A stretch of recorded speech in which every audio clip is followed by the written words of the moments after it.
पश्चिम रेल्वेच्या डहाणूपर्यंत धावणाऱ्या उपनगरीय रेल्वे सेवेचा आजही खोळंबा झालाय। पालघर रेल्वे स्थानकाजवळ काल मालगाडी अपघात झाला। मालगाडीचा अपघात झाल्याने पश्चिम रेल्वेची वाहतूक ही विस्कळीत झालेली आहे। रेल्वे रुळ दुरुस्त करण्याचं काम सध्या युद्धपातळीवर सुरू आहे।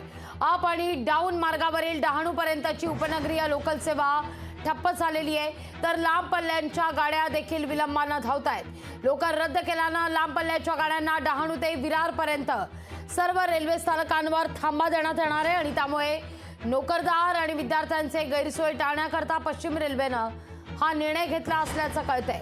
अधिक माहिती घेतोय आपले प्रतिनिधी प्रवीण बाबरे यांच्याकडून। प्रवीण, काय सध्या परिस्थिती आहे?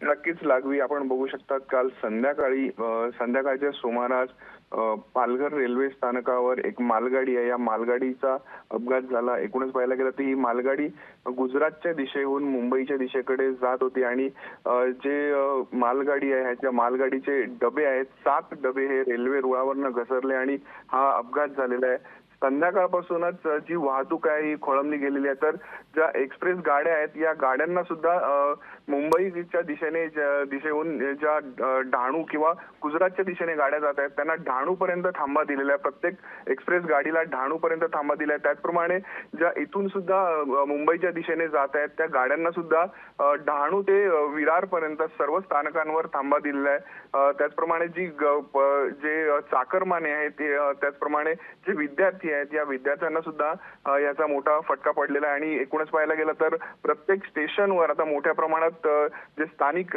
जे नागरिक आहेत यांची गर्दी आपल्याला पाहायला मिळते। लागवी, प्रवीण, धन्यवाद तुम्ही दिलेल्या माहिती करता। लोकशाही मराठी ऐका, पहा, जागरूक रहा।